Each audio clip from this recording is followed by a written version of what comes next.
السلام علیکم ورحمۃ اللہ وبرکاتہ۔ الحمد للہ نحمده ونستعینه ونستغفره ونؤمن به ونتوکل علیہ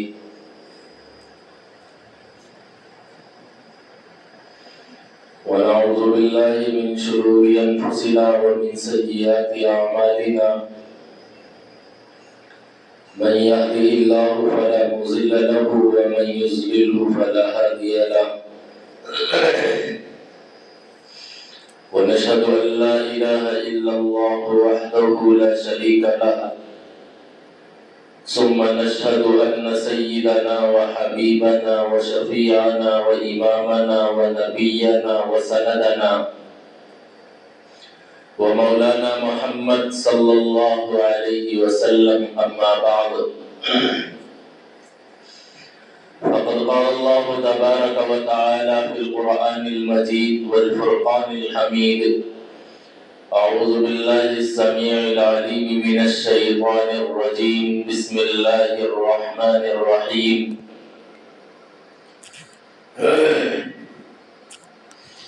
محمد رسول الله والذين معه أشداء على الكفار رحماء بينهم، تراهم ركعا سجدا يبتغون فضلا من الله ورضوانا، سيماهم في وجوههم من أثر السجود، ذلك مثلهم في التوراة ومثلهم في الإنجيل.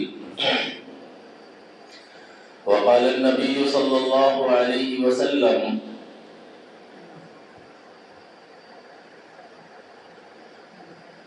لو كان بعدي نبي لكان عمر، أو كما قال محمد صلى الله عليه وسلم.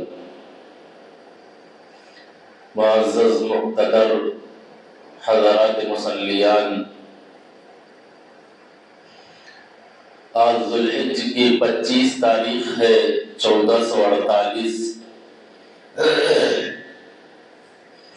اس کے بعد میں جو مہینہ آئے گا یعنی محرم الحرام کا، جس ماہ مبارک سے ہم مسلمانان اسلام کی سال کی ابتدا ہوتی ہے، آغاز ہوتا ہے۔ ہمارا سال بالکل اختتام پر ہے، چند روز بچے ہیں، اور اس کے بعد جو مہینہ آئے گا اس سے انشاءاللہ ہمارے سال کا آغاز ہوگا۔ اللہ تعالیٰ اس کی خیر ہم سب کے مقدر میں کرے اور اس کے شر سے ہم سب کی حفاظت فرمائے۔ آج ذوالحجہ کی 25 تاریخ ہے، اور یکم محرم الحرام کو ایک ایسے مرد جلیل، مرد مجاہد، سسرے رسول، داماد عالی، امیر المؤمنین، خلیفۃ المسلمین سیدنا حضرت عمر بن خطاب رضی اللہ تعالیٰ عنہ کا یوم شہادت ہے۔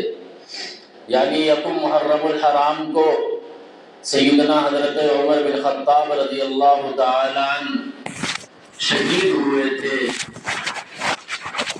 سیدنا حضرت عمر بن خطاب رضی اللہ تعالیٰ عنہ کی عظمت، ان کی رفعت، ان کی بلندی اس بات سے لگائی جا سکتی ہے کہ قرآن کے 18 یا 28 مقامات ایسے ہیں کہ سیدنا حضرت عمر بن خطاب رضی اللہ تعالیٰ عنہ کی شہادت کی گواہی دیتے ہیں۔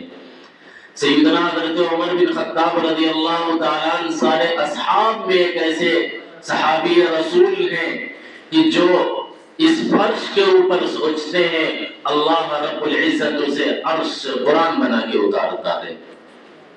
قرآن کے 18 یا 28 مقامات ایسے ہیں کہ قرآن سیدنا حضرت عمر بن خطاب رضی اللہ تعالیٰ عنہ کی سوچ کا حصہ بنتی ہے، سیدنا حضرت عمر بن خطاب کی فکر کا حصہ بنتی ہے، ان کی منشا کا حصہ بنتی ہے۔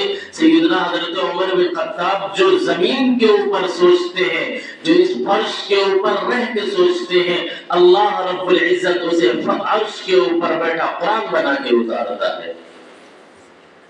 اور خود نبی کریم علیہ الصلوۃ والسلام نے ایک جگہ ارشاد فرمایا کہ لو کان بعدی نبی لکان عمر، کہ میرے بعد میں اگر اللہ رب العزت کو نبی بنا کے بھیجنا ہوتا، اگر میرے بعد میں کوئی باب نبوت کھلا رہتا، اگر اللہ میرے بعد میں کسی کو نبی بنا کے بھیجتا، اگر میرے اوپر ختم نبوت کا تمغہ نہ پہنایا جاتا اور اللہ کسی کو اس کائنات کے اندر نبی بناتا، تو وہ سیدنا حضرت عمر بن خطاب رضی اللہ تعالیٰ عنہ کی ذات مبارکہ ہے۔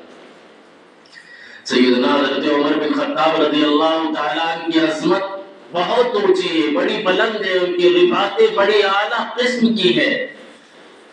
سیدنا حضرت عمر بن خطاب رضی اللہ تعالیٰ عنہ کا اسلام لانے کا واقعہ بڑا معروف ہے، بڑا مشہور ہے۔ اور سیدنا حضرت عمر بن خطاب رضی اللہ تعالیٰ عنہ بڑی جلیل القدر صحابی رسول ہے، عدل کا پیکر ہے۔ دنیا سیدنا حضرت عمر بن خطاب جیسے نظیر پیش نہیں کرتا ہے۔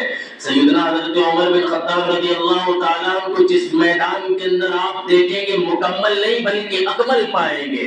آپ سیدنا حضرت عمر بن خطاب کو عدل کے میدان میں دیکھیں گے تو اعلیٰ ہے، انصاف کے میدان میں دیکھیں گے تو اعلیٰ ہے، عجز و انکساری کے میدان میں دیکھیں گے تو اعلیٰ ہے، خوف الہی کے میدان میں دیکھیں گے تو اعلیٰ ہے، بہادری کے میدان میں دیکھیں گے تو اعلیٰ ہے۔ جب اسلام لے کر آئے نا تو نماز کا وقت ہوا، دار ارقم کے اندر محمد رسول اللہ موجود ہیں، سیدنا حضرت ارقم رضی اللہ تعالیٰ عنہ کے گھر کے اندر نماز کا وقت ہوا۔ اللہ کے نبی نے کہا صفیں سیدھی کریے۔ حضرت عمر بن خطاب رضی اللہ تعالیٰ عنہ نے کہا کہ اللہ کے رسول کیا کرنا ہے؟ کہا عبادت کرنی ہے۔ کہا مسلمان ہیں، عبادت چھپ کے کیوں کریں گے؟ کھل کے کریں گے نا۔ تو اللہ کے نبی نے کہا تمہاری قوم عبادت کھل کے نہیں کرنے دیتی، کعبۃ اللہ کے اندر پڑھنے نہیں دیتی، مسجد حرام میں پڑھنے کی اجازت نہیں دیتی۔ حضرت عمر بن خطاب رضی اللہ تعالیٰ نے کہا کہ عمر اسلام میں اور نماز چھپ کے ہو نہیں سکتا، عمر کا اسلام لانے سے پھر فائدہ ہی کیا رہا ہے؟ کہا اللہ کے رسول چلیے آپ، عمر ہے نا ساتھ میں، کہا نہیں پڑھنے دیں گے۔ کہا رہے اللہ کے نبی آپ نماز کی تیاری کریے، سرداران کفار سے نپٹنا عمر کی ذمہ داری ہے، اور دنیا جانتی تھی کہ عمر ہے، عمر ہے۔ چنانچہ دار ارقم سے باہر نکلے، مدینہ کی گلیوں کے اندر پہنچے، سیدنا حضرت عمر بن خطاب رضی اللہ تعالیٰ عنہ نے کفار کو للکارا ہے، سرداران کفار کو، اور سرداران کفار میں کوئی ہلکے پھلکے لوگ نہیں ہیں۔ ابو جہل جیسا ہے، عتبہ جیسا ہے، ابو لہب جیسا ہے، شیبہ جیسا ہے۔ اس وقت میں سیدنا حضرت سفیان رضی اللہ تعالیٰ ایمان نہیں لائے تھے، وہ بھی اسی میں شامل تھے۔ اتنے بڑے بڑے کفار ہیں کہ وہ بولے تو زمین تھراتی تھی، وہ بولے تو آسمان لرزتا تھا، لیکن عمر بن خطاب کے سامنے نہیں کسی کی ہمت ہو رہی ہے آنے کی۔ سیدنا حضرت عمر بن خطاب نے کہا جسے اپنی بیوی بیوہ کرانا ہو، جسے اپنے بچے یتیم کرانا ہو، جسے اپنے بوڑھے ماں باپ کا سایہ سر سے اٹھوانا ہو، آئے۔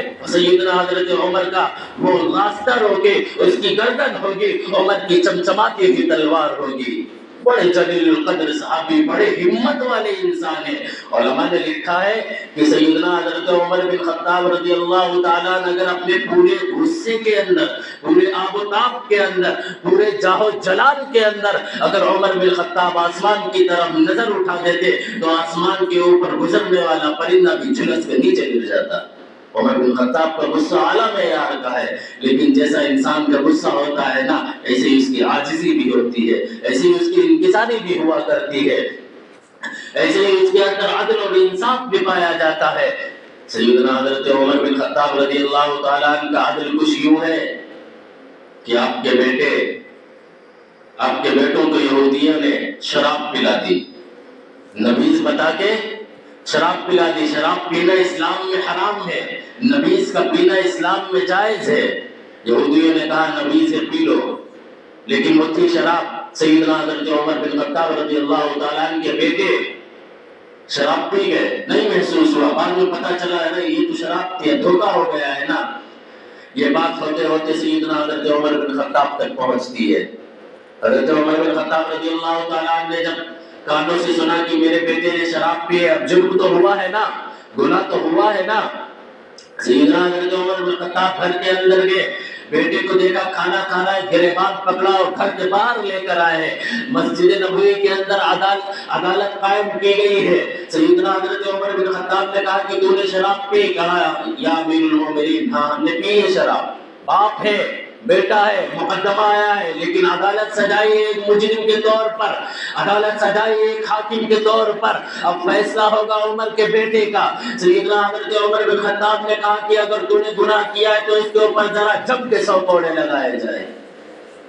جس کو اللہ کے سیدنا حضرت عمر بن خطاب نے کہا نا اس کے 100 کوڑے لگائے، وہ صحابی رسول آگے بڑھے، کامل المومنین ذرا خیر کا معاملہ کریں، آپ کا بیٹا ہے، ذرا سوچے تو صحیح، آپ کے نطفے سے پیدا ہوا ہے، آپ کی سنتان ہے، آپ کی ذریت ہے، آپ کی اولاد ہے، اور پھر اس نے جان بوجھ کے گناہ نہیں کیا، اسے تو دھوکہ سے پلایا گیا ہے، اسے نبیذ بتائی گئی اور اسے شراب پلا دی گئی، دھوکہ ہوا ہے، اور دھوکہ مذہب اسلام میں معاف ہے۔ حضرت عمر بن خطاب رضی اللہ تعالیٰ نے کہا نہیں، آج عمر کا بیٹا سامنے ہے، کیا تمہیں وہ واقعہ یاد نہیں ہے کہ اللہ کے رسول کے سامنے ایک فاطمہ نام کی بیٹی لائی گئی تھی، اس نے چوری کی تھی، اللہ کے نبی نے کہا تھا اس کا ہاتھ کاٹ دیا جائے، لوگوں نے سفارش لگائی، کہا کہ یہ فلاں صحابی کی بیٹی ہے، اس وقت میں محمد رسول اللہ نے کہا تھا کہ آپ فاطمہ بن فلاں کی بات کر رہے ہیں، اگر اس کی جگہ پہ فاطمہ بنت محمد بھی ہوتی، اگر فاطمہ کی جگہ پہ میری بیٹی ہوتی، میری چہتی ہوتی، میری لاڈلی ہوتی، تب بھی محمد رسول اللہ یہی قانون نافذ کرتے، ہاتھ کاٹ دیا جاتا۔ کیا تمہیں وہ واقعہ یاد نہیں ہے؟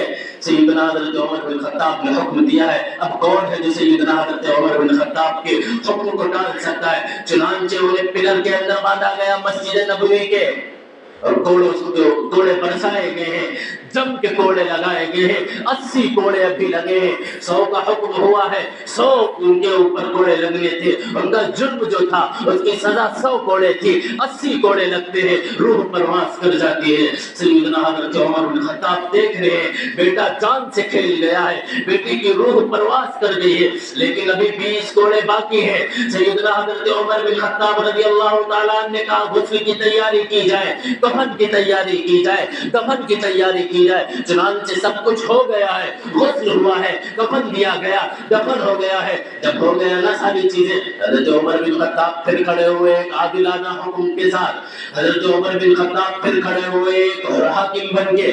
سیدنا حضرت عمر بن خطاب نے کہا جو 20 کوڑے بچے ہو ذرا اس کی قبر کے اوپر لگاؤ، 20 کوڑے جو باقی ہے ذرا اس کی قبر کے اوپر لگاؤ۔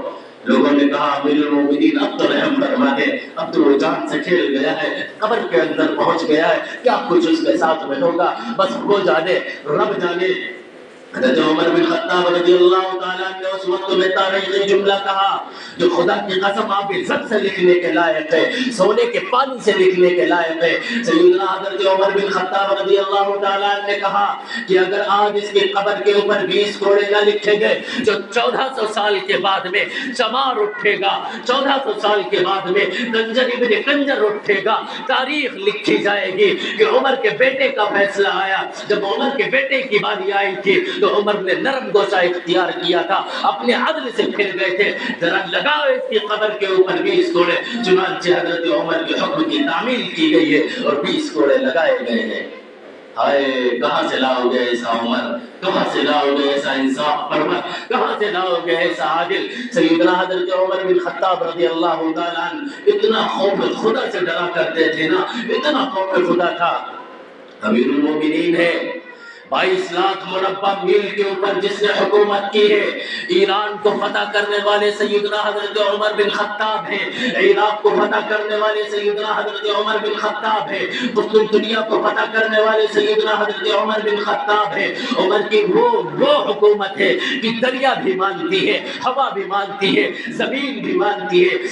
ایک عورت تھی، وہ یوں آ رہی تھی، اس کے ہاتھ میں کٹورا تھا، اور وہ روئی جا رہی ہے، روئی جا رہی ہے۔ عمر بن خطاب رضی اللہ تعالیٰ عنہ کا اس کے قریب سے گزر ہوا، کہا کیوں روتی ہے؟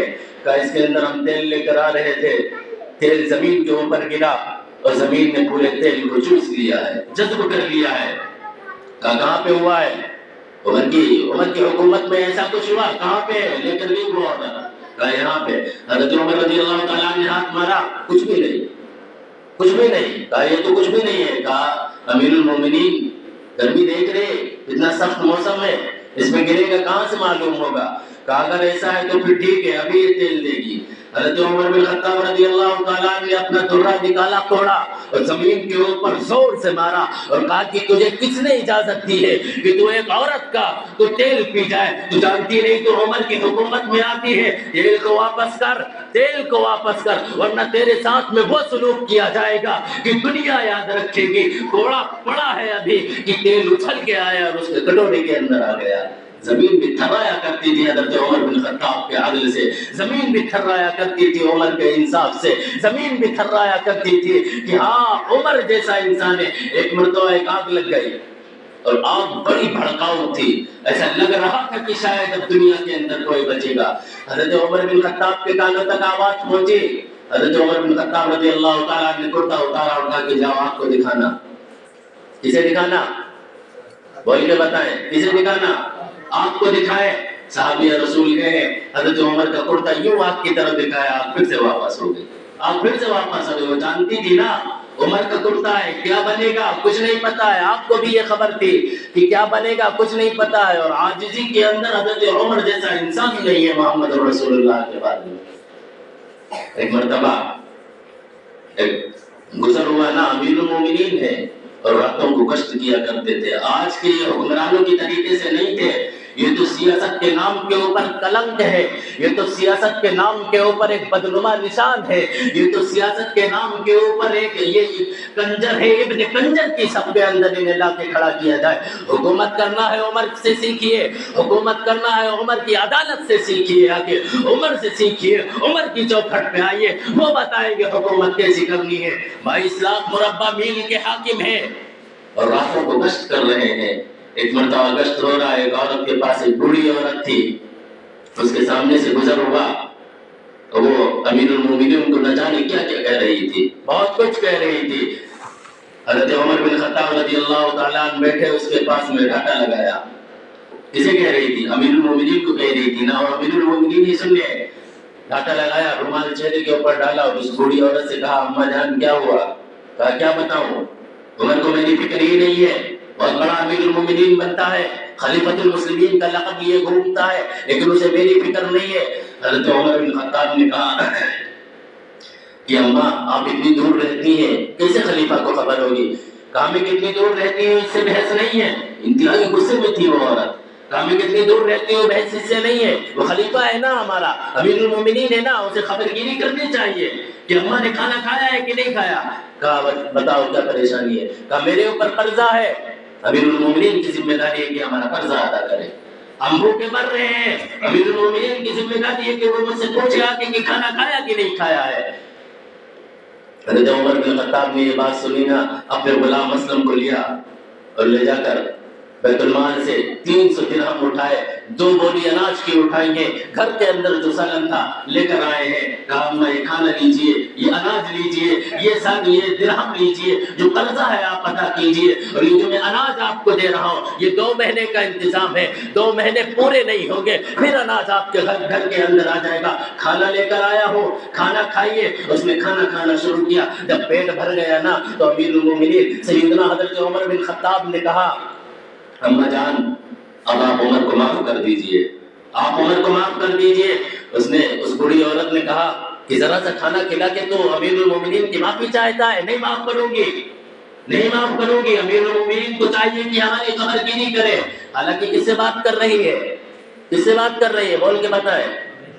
امیر المومنین سے بات کر رہی ہے، اسے خبر نہیں ہے کہ یہی امیر المومنین ہے، یہی خلیفۃ المسلمین ہے، یہی عمر بن خطاب ہے۔ بہت روئے، بہت روئے، اتنا روئے حضرت عمر بن خطاب کہ اسلم غلام کہتا ہے کہ جیسے بچہ روتا ہے تو انسان کو ترس آتا ہے، اس سے کہیں زیادہ مجھے ترس آیا عمر بن خطاب کے اوپر کہ آخر کیا وجہ ہے۔ عرش کے اوپر بیٹھے فرشتے بھی یہ نظارہ دیکھ رہے ہیں، عرش کے اوپر موجود اسلم غلام بھی یہ نظارہ دیکھ رہا ہے۔ مائیں جو ہے، جو بوڑھی عورت ہے، وہ معاف کرنے کو تیار نہیں ہے۔ جب بہت روئے، اس نے کہا ٹھیک ہے جوان، اگر تو اتنا ہی روتا ہے نا، چل تیری وجہ سے میں امیر المومنین کو معاف کر دوں گا۔ ایک رقعہ لے آیا جائے، مطلب ایک پرچی لایا جائے، اس کے اوپر امیر المومنین نے جب یہ سنا نا کہ یہ معاف کرنے کو تیار ہے، کہا لکھ کے دے دیجئے۔ کہا کیا کہا؟ لکھ کے دے دیجئے۔ حضرت عمر بن خطاب سے اس عورت نے کہا کہ میں پڑھی لکھی نہیں ہوں، تو خود لکھ لے اور میں انگوٹھا لگا دیتی ہوں اور تھوڑی بہت تیری ٹوٹی پوٹی آتی ہے کر دوں گا۔ ابھی رکا لایا گیا، پرچی لائی گئی، تحریر ہوئی ہے، انگوٹھا لگانے کی باری اور تحریر کرنے کی باری ہوئی کہ ادھر سے مسجد نبوی سے سیدنا حضرت عبداللہ غالباً اور سیدنا حضرت علی مرتضیٰ آئے۔ دیکھا امیر المومنین لوگ ہیں، کچھ لوگ بھی آئے تھے جو حضرت امیر المومنین سے ملاقات کرنا چاہتے تھے۔ کہا امیر المومنین، اتنا کہنا تھا، اور امیر المومنین کا جو یہ لقب ہے نا، یہ صرف سیدنا حضرت عمر بن خطاب کو ملا، اس سے پہلے کسی کو نہیں ملا۔ سیدنا حضرت ابو بکر صدیق کو نہیں ملا تو کسی اور کو کیا ملے گا؟ اس لیے کہ سیدنا حضرت ابو بکر کیا ہے؟ صرف بنیاد نہیں ہے صحابہ کی، سنگ بنیاد ہے۔ سنگ بنیاد کا مطلب سمجھتے ہیں نا؟ سنگ بنیاد کا مطلب سمجھتے ہیں نا؟ بنیاد جیسے گھر بنایا جاتا ہے تو بنیاد کمزور ہو تو گھر نہیں بنتا ہے، ایسے حضرت ابو بکر صدیق سنگ بنیاد ہے، لیکن امیر المومنین کا لقب نہیں ملا۔ امیر المومنین کو سب سے پہلے دنیا کے اندر اگر کسی کو لقب دیا گیا ہے تو وہ سیدنا حضرت عمر بن خطاب کی ذات مبارکہ کا امیر المومنین۔ حضرت علی نے کہا امیر المومنین۔ یہ جب لفظ امیر المومنین کی آواز اس بوڑھی عورت کے کانوں میں پڑی نا، وہ تو تھرا گئی، اس کا ہاتھ کانپنے لگ گیا۔ حضرت امیر المومنین کا جب آواز اس کے کانوں میں لگی، اس کا جسم تھرا اٹھا، لرز اٹھا کہ امیر المومنین کے سامنے میں نے امیر المومنین کو کیا کچھ نہیں کہہ دیا، اتنا برا بھلا کہا، اتنا برا بھلا کہا، اس نے ایک جملہ بھی نہیں بولا اور کھڑی ہو گئی اچانک سے۔ ہائے قربان جاؤں امیر المومنین سیدنا حضرت عمر بن خطاب کے اوپر۔ کہا اماں جان اپنے وعدے سے نہ پھرنا، اماں جان اپنے وعدے سے نہ پھرنا، لکھ کے دینا پڑے گا آپ کو، اور یہ نہ سوچنا کہ امیر المومنین تمہارے سامنے ہے، یہ نہ سوچنا کہ عمر کھڑا ہوا ہے، بلکہ یہ سوچنا ایک چرواہے خطاب کا بیٹا کھڑا ہے جو ایک خادم ہے آپ کا، غلام ہے آپ کا، آپ لکھ کے دے دیجئے۔ چنانچہ لکھ کے دیا گیا۔ وہ بوڑھی عورت بھی ڈرتی تھی، جانتی تھی نا عمر کا درہ جب چلتا ہے تو کائنات لرزتی ہے، عمر کا درہ جب چلتا ہے تو زمین ہلتی ہے، عمر کا درہ جب چلتا ہے تو آسمان لرزتا ہے۔ سیدنا حضرت عمر بن خطاب کی کتنی باتیں کی جائیں، دل تو یوں کر رہا تھا فجر سے شروع کی جائے اور عشاء تک کی جائے۔ حضرت عمر بن خطاب رضی اللہ تعالیٰ عنہ کے بیٹے ہیں حضرت عبداللہ، بڑے جلیل القدر صحابی یہ بھی ہیں، بدر کے اندر جنہوں نے شمولیت کی ہے، احد کے اندر جنہوں نے حصہ لیا ہے۔ ایک مرتبہ گزر رہے تھے، حضرات حسنین کریمین کھیل رہے تھے۔ حسنین کریمین جانتے ہیں کون ہے؟ آپ علیہ السلام کے نواسے رسول ہے، حضرت حسن و حضرت حسین کھیل رہے ہیں۔ حضرت عبداللہ کا گزر ہوا، حضرت حسین رضی اللہ تعالیٰ نے کہا ابن الغلام، اے میرے غلام کے بیٹے، 22 لاکھ مربع میل کا حاکم کا بیٹا، اور اسے کیا کہا جا رہا ہے؟ غلام کے بیٹے۔ حضرت عبداللہ نے کیوں دیکھا حضرت شہزادے کی طرف، حضرت حسن اور حضرت حسین کی جانب، چھوٹے چھوٹے تھے یوں ہی کہہ دیا تھا، ایسے دیکھا، ہلکی سی آنکھ چڑھائی اور فوراً بھاگے حضرت عمر بن خطاب کے پاس میں، کہا کہ ابا اے امیر المومنین، میں 22 لاکھ مربع میل کے اوپر حاکم کرنے والے، حکومت کرنے والے شخص کا بیٹا ہوں، لیکن حضرت حسن نے آج مجھ سے کہا ہے ابن الغلام، کہ تو میرے غلام کا بیٹا ہے۔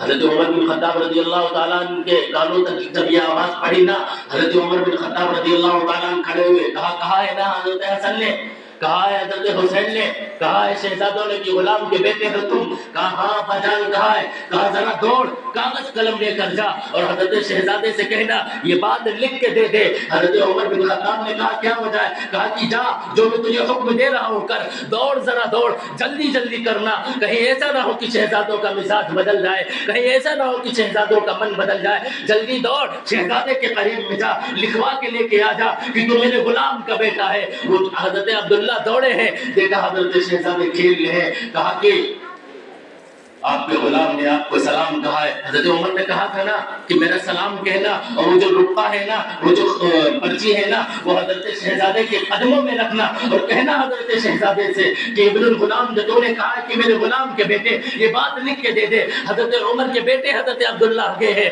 حضرت حسن کے قدموں کے اندر پرچی رکھی ہے اور کہا کہ آپ کے غلام نے آپ کو سلام کہا ہے۔ غلام کسے بتانے؟ غلام کسے بتانے؟ بول دیا کرو یار۔ حضرت عمر کو کہہ رہے کہ غلام، کہا کہ آپ کے غلام نے کہا ہے کہ میرا سلام آپ کی عدالت کے اندر پیش ہے، آپ لکھ کے دے دیجئے کہ ہم غلام کے بیٹے ہیں۔ حضرت بچے تھے نا، موج میں آئے، لکھ کے دے دیا۔ لے کر آئے. جب لے کر آئے نا, اب دیکھیں ذرا غور فرمائے, یہاں پہ حضرت عمر بن خطاب ہے, کھڑے ہوئے, کہا پرچی ایسے نہیں ہاتھ میں لوں گا, رکا ہاتھ میں ایسے نہیں لوں گا. حضرت شہزادے کا ہاتھ لگا ہے اس کے اندر, نواسۂ رسول کا ہاتھ لگا ہے اس کے اندر. کھڑے ہو کے ادب کے ساتھ میں جھک کے پرچی کو لیا, کبھی آنکھوں پہ لگاتے ہیں, کبھی سر کے اوپر رکھتے ہیں, کبھی سینے کے اوپر رکھتے ہیں. اپنے بیٹے کو وصیت فرمائی, کہا جب کل ہمیں قبر کے اندر لٹانا, ہماری قبر کے اندر لٹانے سے پہلے جب کفن دینے کی باری آئی, کفن کے اندر یہ رکا رکھ دینا. جب رسول اللہ کی خدمت میں حاضر ہوں گے, رسول اللہ پوچھیں گے, اے عمر تو دنیا کے اندر میری قوم کے ساتھ میں کیا کر کے آیا, اہل بیت کے ساتھ میں کیا کر کے آیا ہے, وہی پرچی دکھاؤں گا. کہوں گا اللہ کے رسول آپ کی زندگی میں بھی آپ کا غلام رہا ہو, آپ کے وصال کے بعد میں, آپ کے پردہ کر جانے کے بعد میں, آپ کے جانے کے بعد میں اہل بیت کا غلام رہا ہو. اور عمر کہتے ہیں یہ بات یوں ہی نہیں کہوں گا, پرچی نکال کے سند کی طور پہ, ثبوت کی طور پہ, مارکشیٹ کے طور پہ حضور کی خدمت میں رکھوں گا. کہوں گا حضرت شہزادے سے لکھوا کے لایا ہوں کہ میں آپ کا غلام رہا ہوں. کہاں سے لاؤ گے ایسا شہزادہ, کہاں سے لاؤ گے ایسا عادل. دنیا کہتی ہے کہ اہل بیت کے حضرت عمر رضی اللہ تعالیٰ عنہ کے اوپر الزام لگاتے ہیں کہ اہل بیت کے وہ باغی تھے, وہ یہ کہتے ہیں حضرت فاطمہ کا حق کھایا تھا. نئی دنیا جانتی ہے اہل بیت کے, حضرت اہل بیت کے اندر اور محمد رسول اللہ کے صحابی کے اندر کتنا میل تھا, کتنی عاجزی تھی, بڑی محبت کیا کرتے تھے. آج کچھ لوگ اٹھتے ہیں, ابن کنجر اٹھتے ہیں, بد نسل اٹھتے ہیں, جو اپنی ماں کے, جن کے باپ کا پتہ نہیں ہوتا ہے, باپ حلالی نہیں ہوتا ہے, جن کی ماں 70 کے پاس میں جا کے اپنا منہ کالا کرتی ہے, عمر بن خطاب کی عظمت کو گرانا چاہتے ہیں. تجھے نہیں پتا ہے عمر کون ہے, تجھے نہیں پتا ہے عمر کی ذات کیا ہے. جب عمر بولتا تھا ابو جہل جیسا لرز اٹھتا تھا, ابو لہب جیسا لرز اٹھتا تھا. آج 1400 صدی کے بعد میں کنجر اٹھ کے حضرت عمر کے اوپر الزام لگاتے ہیں. نعوذ باللہ. ایران کے یہ مجوسی, ایران کے یہ شیعہ نسل میں کھل کے آپ سے بات کر رہا ہوں. اسی کے بھی نوجوانوں کے اوپر بڑا بھوت سوار ہوا تھا نا, جب خمینی مارا گیا تھا, اسلام کا ہیرو بنا دیا. ارے لوگوں اپنے ایمان کا جائزہ لو, یہ اسلام کے ہیرو نہیں, یہ صحابہ کے باقی ہے. یہ وہی ہے جو کہتے ہیں سیدنا حضرت ابو بکر کافر ہے, نعوذ باللہ. یہ وہی ہے جو کہتے ہیں کہ عمر کافر ہے, نعوذ باللہ. یہ وہی ہے جو کہتے ہیں اما عائشہ کے بارے میں ایسی باتیں کہتے ہیں. رب کعبہ کی قسم جب پڑھتا ہوں دل پھٹ جاتا ہے. یہی دعا نکلتی ہے, مولا یا تو اتنی طاقت دے دے کہ انہیں جہنم حاصل کرا دے, یا مولا زمین کو پھاڑ دے کہ میں خود زمین کے اندر چلا جاؤں.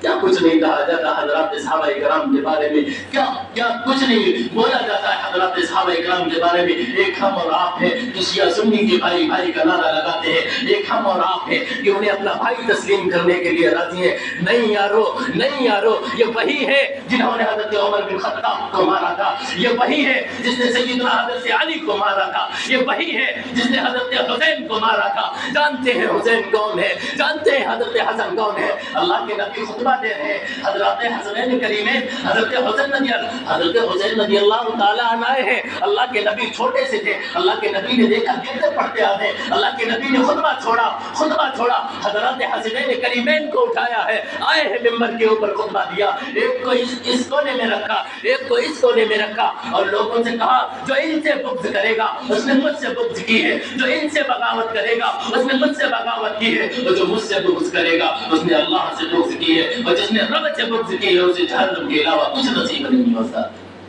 یہ تو حضرات حسنین کریمین کے قاتل ہیں. کیا کچھ نہیں کیا ان لوگوں نے. آ رہا ہے نا اگلا مہینہ محرم میں, جلدی آیا کریں, انشاءاللہ تفصیل سے ان کے بارے میں بات کروں گا. چنانچہ حضرت عمر بن خطاب رضی اللہ تعالیٰ عنہ کے بارے میں کیا کچھ کہا جائے. آخری واقعہ, شہادت کا واقعہ سنا کے بعد کو ختم کروں.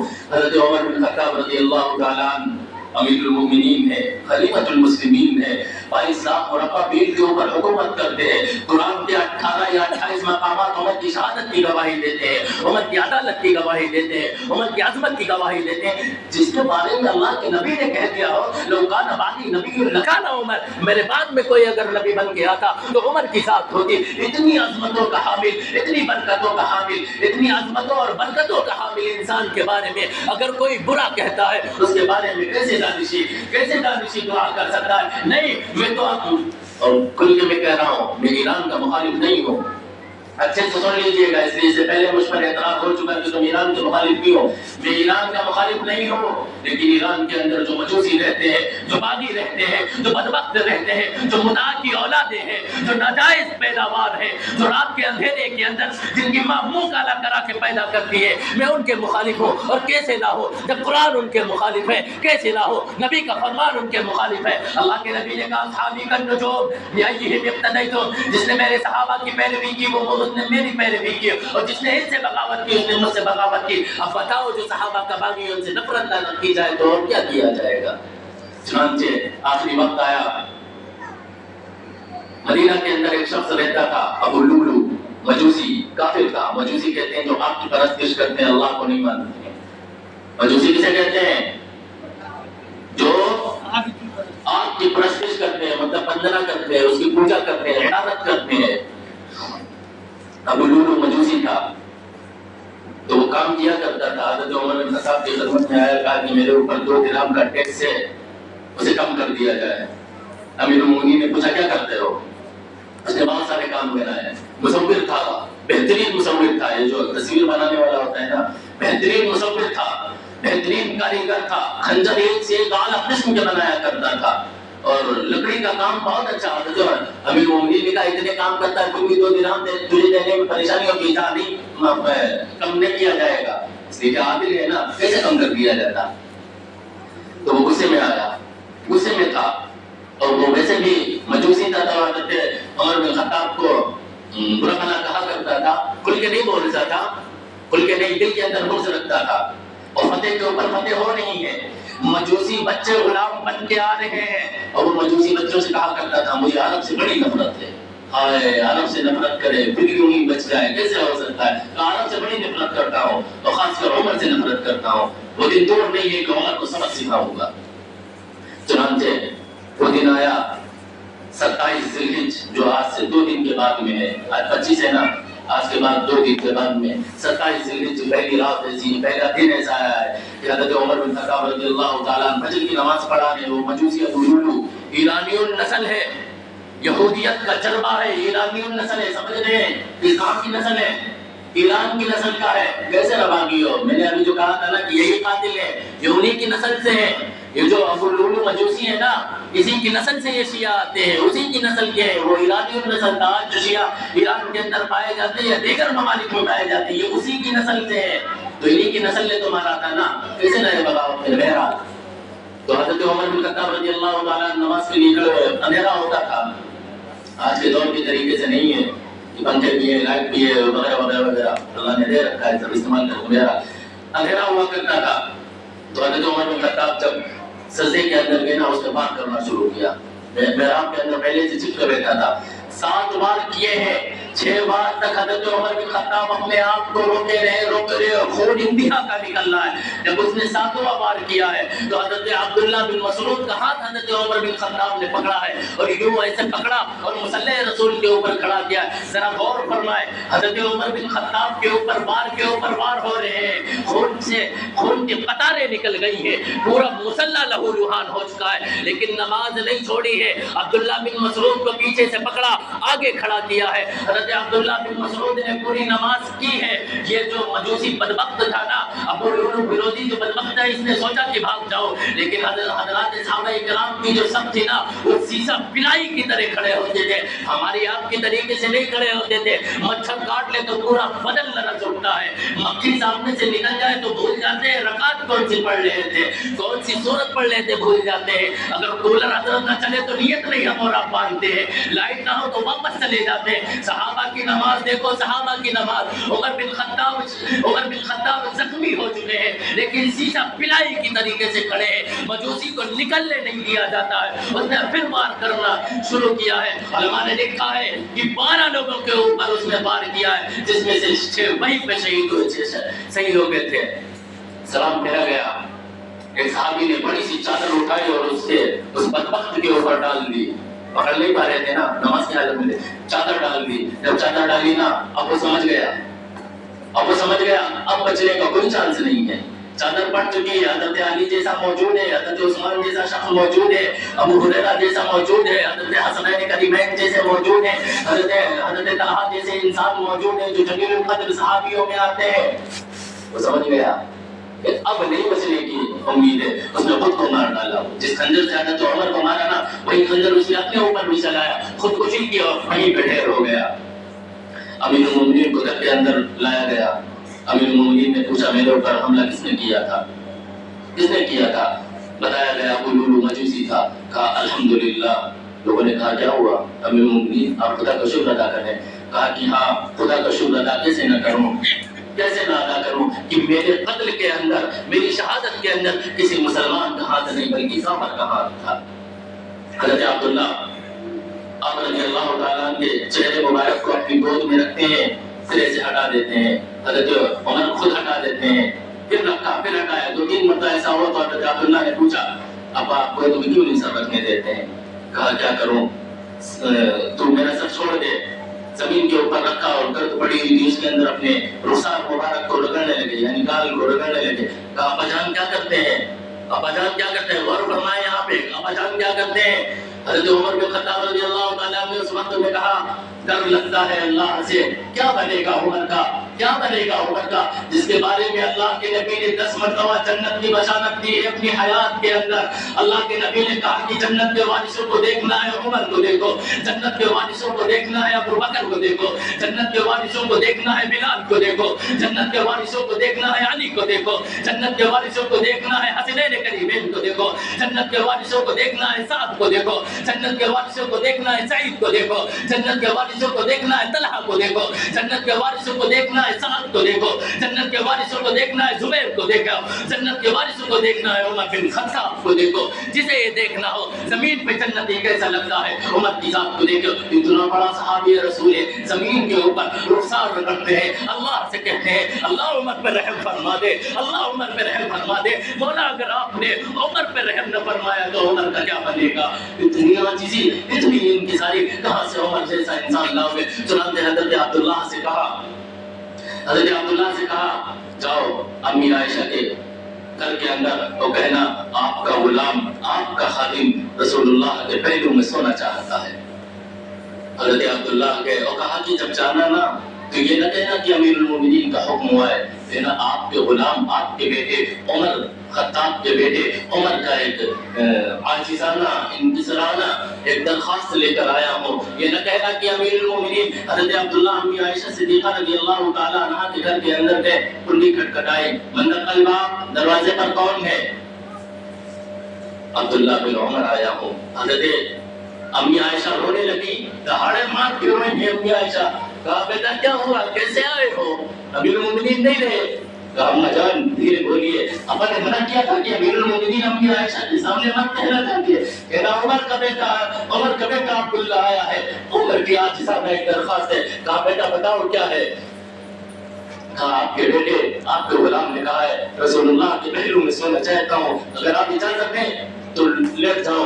امی عائشہ نے کہا، روزے رسول کی طرف دیکھا، روزے رسول کی طرف دیکھا، انگلی اٹھائی، کہا دیکھنے ہیں اپنے شوہر نامدار کی طرف، رسول اللہ کی جانب انگلی اٹھائی اور کہا یا رسول اللہ دیکھ رہے ہیں آپ کے یار نے کہا ہے کہ آپ کے پہلو میں سونا چاہتا ہوں۔ عائشہ کیسے منع کر دے؟ وہ اب زمین کے اوپر سوچتا ہے، اللہ عرشوں سے فیصلہ فرماتا ہے، وہ زمین کے اوپر فیصلہ کرتا ہے۔ آپ نے کبھی بات نکالی، اللہ نے کبھی بات نکالی، عائشہ کیسے بات ڈال سکتی ہے؟ اور میرے اوپر تو بڑا احسان ہے، عمر بن خطاب کا بڑا احسان ہے۔ ایک واقعہ حضرت اما عائشہ کا ہے کہ اما عائشہ کے اوپر تہمت لگی ہے، کبھی وقت ہوا تو بڑی تفصیل کے ساتھ میں سیرت عائشہ پہ بات کروں گا انشاءاللہ، بتاؤں گا اما عائشہ کے بارے۔ اما عائشہ کے اوپر الزام لگا جنہوں نے کچھ غلط کیا ہے، منافقین نے الزام لگایا، کائنات کے ہر انسان نے کسی نے چپی سادھی، کسی نے کچھ کہا، برا بھلا کہا ہے۔ کون ہے عائشہ صدیقہ؟ کون ہے؟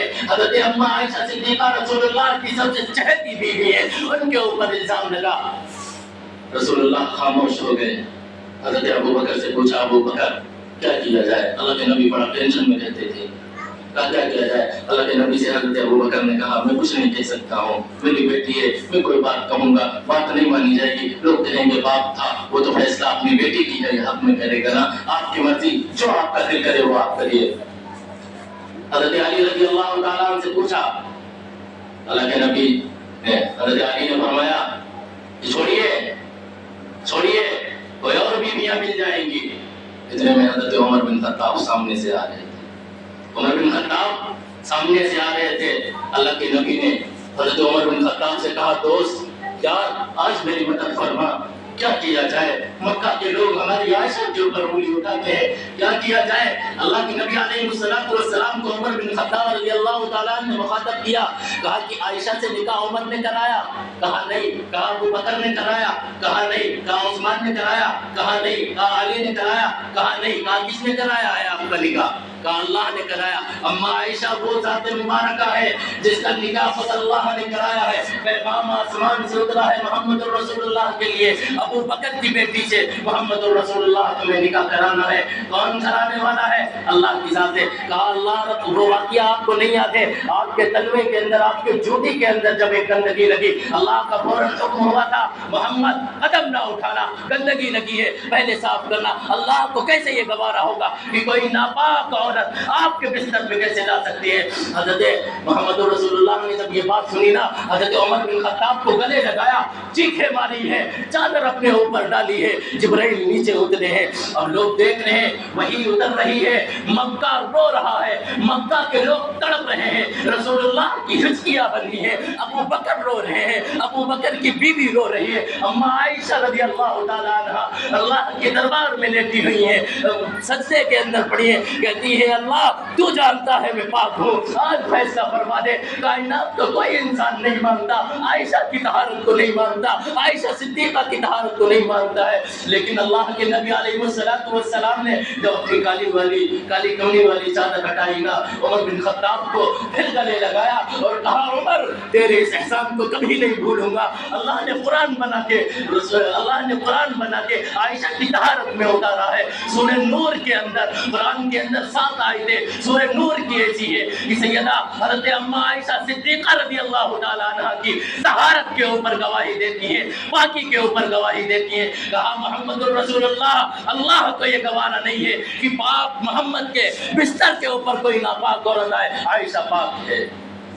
یہ احسان ہے عمر بن خطاب کا اما عائشہ کے اوپر۔ کہا میں اجازت دیتی ہوں، بلاسل واقعہ بہت لمبا ہے، وقت ہو گیا ہے۔ اللہ کے نبی علیہ السلام جہاں پہ لیتے ہوئے ہیں نا، وہیں پہ حضرت ابو بکر صدیق لیتے ہیں، وہیں پہ حضرت عمر بن خطاب لیتے ہیں۔ آج جب کوئی انسان رسول اللہ کے قدموں میں جاتا ہے، رسول اللہ کے روضے کے سامنے جاتا ہے اور سلام پیش کرتا ہے، عمر پہ بھی سلام جاتا ہے، حضرت ابو بکر کے اوپر بھی سلام جاتا ہے۔ آپ غور فرمائیں کہ جو رسول اللہ کے پہلو میں لیتے وہ کوئی غلط ہو سکتا ہے، اور نقل کفر نماشت وہ کافر ہو سکتا ہے، نہیں ہو سکتا ہے، باغی نہیں ہو سکتا ہے، وہ اہل بیت کا باغی نہیں ہو سکتا ہے۔ محرم الحرام کا آخری بات کہہ کے، یکم محرم الحرام کو سیدنا حضرت عمر بن خطاب کی شہادت کا دن ہے، ایک بات کہہ کے اپنی بات کو مکمل کروں گا۔ اس کے اندر ڈھول تماشا مت کرنا۔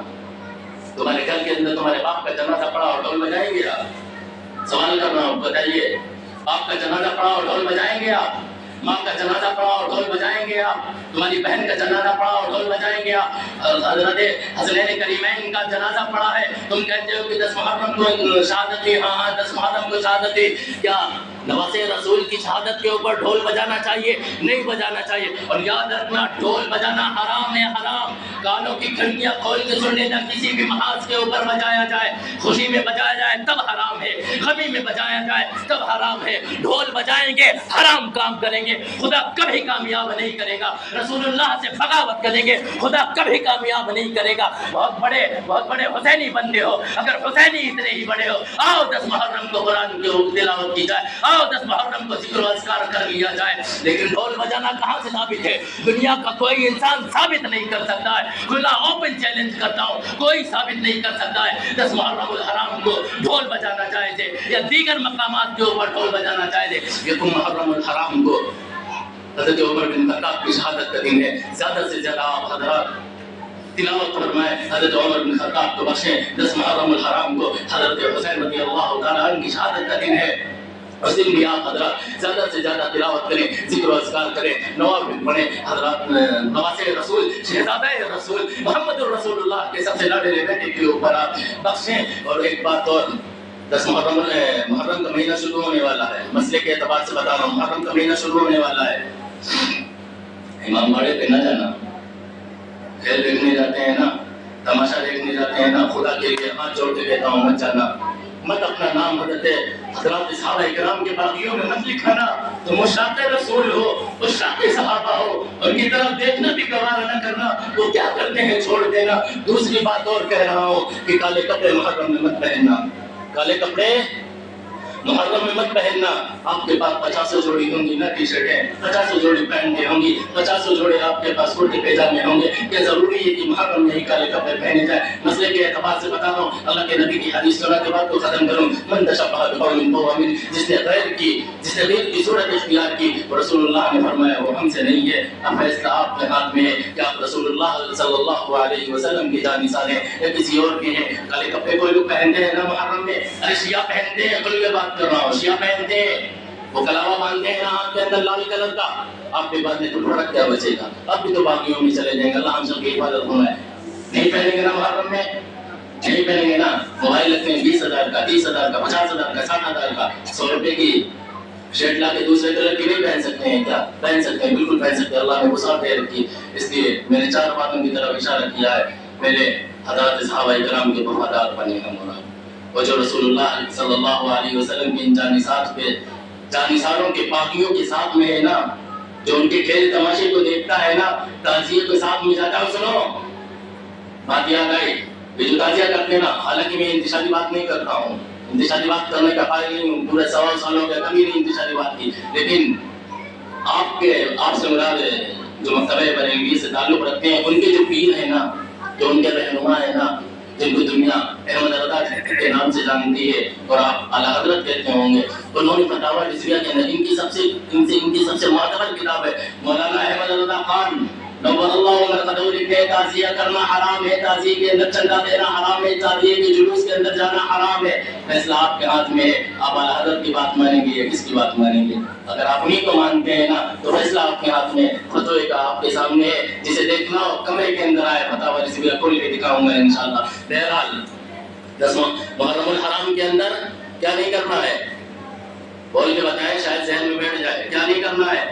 امام باڑے پہ 24 گھنٹے رہنا ہے, جا کے کھیل تماشا دیکھنا ہے نا, تعزیے کو جم کے کرنا ہے, ڈھول تماشا کو دبا کے بجانا ہے, بتانا ہے نا حسینی ہے نا, ڈھول نہیں بجائیں گے حسینی کیسے ثابت ہوں گے؟